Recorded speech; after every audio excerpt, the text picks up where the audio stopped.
சிறுகடிக்க ஆசை அடுத்த எபிசோடுக்கான ப்ரோமோவில் ஸ்ருதி அம்மா மீனாட்ட போயிட்டு என்ன மீனா இன்றைக்கி கூட முத்துவை காணும், முத்து எங்கே ஆளை காணும்னு சொல்லி கேட்க, மீனாவும் ஒரு சின்ன வேலையை வெளில போயிருக்காரு அப்படின்னு சொல்கிறாங்க.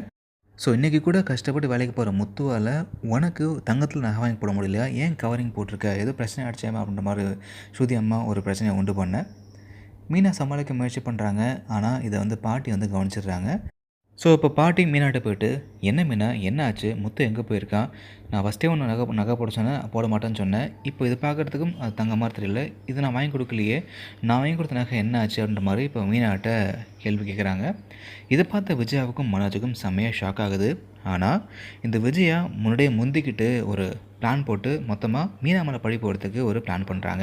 ஸோ இந்த விஜயா இதுக்கும் அதுக்கும் சம்மந்தமே இல்லாத மாதிரி உன் நகையெல்லாம் நீ விற்று உங்கள் அம்மாட்ட கொடுத்துட்டு அன்றைக்கி நான் சண்டை போடும்போது என்கிட்ட கவர நகையை கொடுத்து இப்போ என் மேலே பழி போட பார்க்குறியா அப்படின்ற மாதிரி மொத்த பழியை தூக்கி மீனா மேலே போட்டு, ஸோ மீனா தான் அது தப்பு பண்ணிருக்கா அப்படின்ற மாதிரி மொத்தமாக அதை போர்ட்ரேட் பண்ணிட்டுருக்காங்க.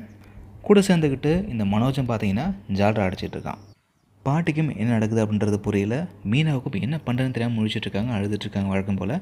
அப்போ தான் நம்ம முத்து செம மாதம் ஒரு என்ட்ரி கொடுக்குறாரு. அதுவும் போலீஸோட எங்கே அந்த மனோஜ்க்கு நகையை விற்று உருக்குனானோ அந்த ஆளோட பார்த்தீங்கன்னா முத்து என்ட்ரி கொடுத்துறாரு. செம்ம கோவத்தில் முத்து உண்மையாக சொல்லி இந்த மனோஜை அடி வெளுத்து வாங்குறாரு. ஒரு பக்கம் போலீஸும் இந்த விஜயாவும் முத்துக்கிட்ட மனோஜை காப்பாற்ற முயற்சி பண்ணுறாங்க.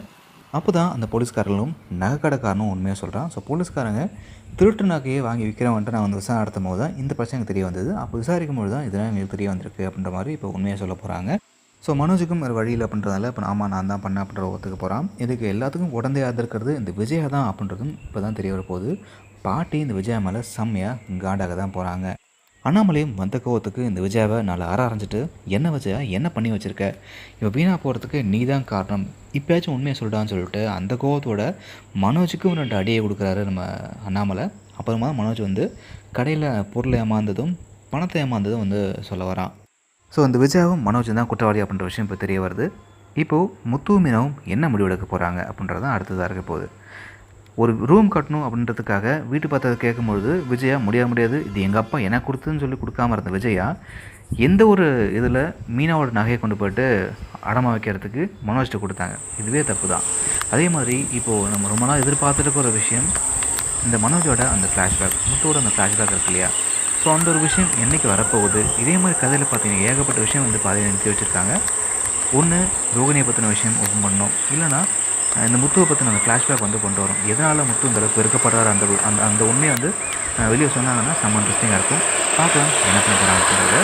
பட் எது எப்படியோ நாளைக்கு எபிசோடில் இந்த விஜயாவும் இந்த மனோஜும் கொத்தா